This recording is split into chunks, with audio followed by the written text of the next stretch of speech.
And finally, two families from opposite sides of the world have been brought together by a remarkable true story of survival. 150 years ago, 7 boys from Greenock stowed away in a ship bound for Quebec. But after being discovered, they were tortured and abandoned on floating ice. Descendants of 2 survivors have now met for the first time to mark the anniversary of their rescue. Sharon Frew has more.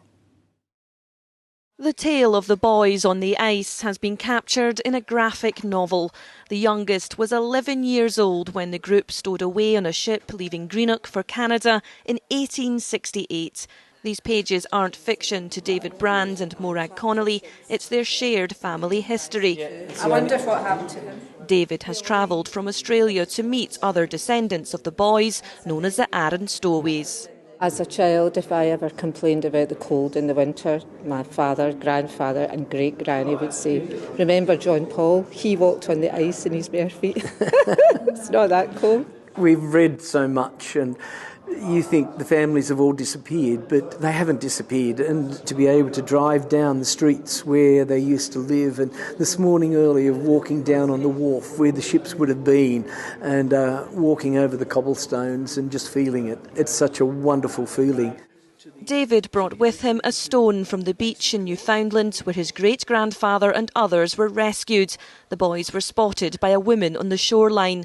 The Stowaways had been thrown off the ship and abandoned on floating ice. In the weeks before, they'd endured starvation and abuse. They survived the ordeal at sea for almost 6 weeks, and then they were put on the ice in their bare feet to walk for, we think, about 12 hours. Yes, about 12 hours. Before they were saved. It's a miracle that any of them managed to survive.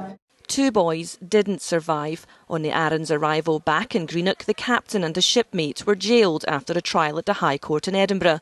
John Paul and David Brand returned to Scotland to give evidence. John Paul's granddaughter, who is 90 years old, knows the story well. It's a poor soul. He boys getting starved and it's dreadful. How about some of his courage? I'm very proud.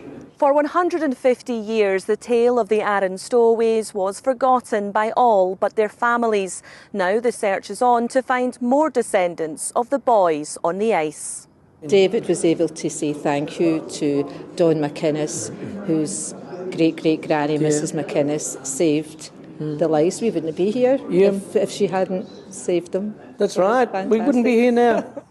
David's visit was an opportunity for a new photograph, another to add to the family archive.